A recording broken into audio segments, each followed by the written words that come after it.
السلام علیکم ورحمۃ اللہ وبرکاتہ۔ آج کے اس درس کا موضوع ہے بچوں کی دینی تربیت۔ بخاری حدیث نمبر 495 سیدنا عمرو بن شعیب رضی اللہ تعالی عنہ سے روایت ہے۔ وہ بیان کرتے ہیں کہ رسول اللہ صلی اللہ علیہ وسلم نے فرمایا، اپنے بچوں کو نماز کا حکم دو جب وہ 7 سال کے ہوں، اور جب وہ 10 سال کے ہو جائیں تو انہیں نماز چھوڑنے پر مارو۔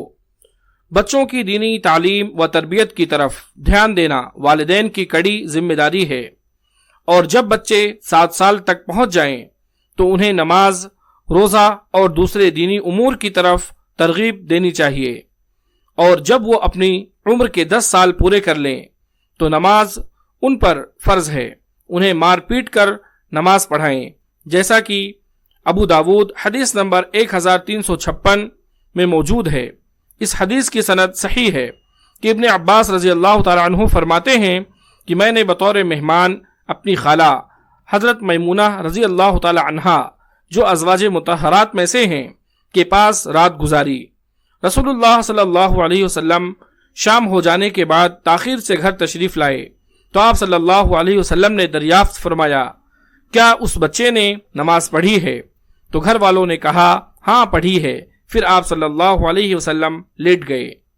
بچوں کو نماز کے لیے مساجد میں لے جانا چاہیے، اور انہیں چھوٹی عمر میں ہی روزے رکھنے کی عادت ڈالنی چاہیے، جیسا کہ مسلم حدیث نمبر 1136 میں موجود ہے۔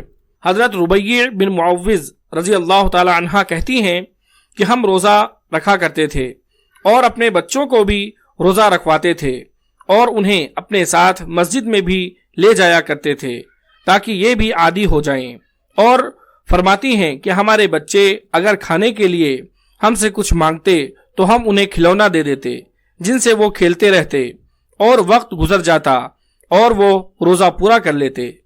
بچوں کو اگر استطاعت ہو تو حج بھی کروایا جا سکتا ہے، جیسا کہ مسلم حدیث نمبر 1336 میں موجود ہے کہ حضرت ابن عباس رضی اللہ تعالی عنہ فرماتے ہیں کہ ایک عورت اپنے بچے کو اٹھا کر لائی اور کہا، اے اللہ کے رسول صلی اللہ علیہ وسلم، کیا اس کے لیے حج ہے؟ تو آپ صلی اللہ علیہ وسلم نے فرمایا، ہاں، اور اس کا ثواب تمہیں ملے گا۔ البتہ یہ بات یاد رہے کہ نابالغ بچہ حج تو کر سکتا ہے، لیکن بلوغت کے بعد اسے دوبارہ حج کرنا ہوگا، کیونکہ اس پر فرض حج کی ادائیگی بلوغت کے بعد ہی ہوگی۔ جو والدین اپنے بچوں کو دینی تعلیم سے آراستہ نہیں کرتے، وہ ہمیشہ اپنی اولاد کو اپنا نافرمان ہی پاتے ہیں، کیونکہ دین کی تعلیم ہی تو ایسی تعلیم ہے جو بچوں کو والدین کی عزت و تکریم اور ان کی اطاعت و فرمانبرداری اور ان کے ساتھ حسن سلوک کرنے کو ابھارتی ہے، اور نبی کریم صلی اللہ علیہ وسلم کا فرمان بھی ہے۔ ابن ماجہ حدیث نمبر 224۔ اس حدیث کی سند صحیح ہے کہ علم دین کا حاصل کرنا ہر مسلمان مرد و عورت پر فرض ہے۔ اللہ تعالیٰ سے دعا ہے کہ اللہ تعالیٰ ہم تمام لوگوں کو اپنے بچوں کو دینی تعلیم و تربیت دینے کی توفیق عطا فرمائے، آمین۔ اگر آپ کو یہ ویڈیو پسند آئی ہو تو اس ویڈیو کو آپ لائک کریں اور اس کو آگے بھی شیئر کریں۔ مزید اس طرح کی ویڈیوز کے لیے آپ ہمارے چینل صدیقی اسکلز کو سبسکرائب کریں۔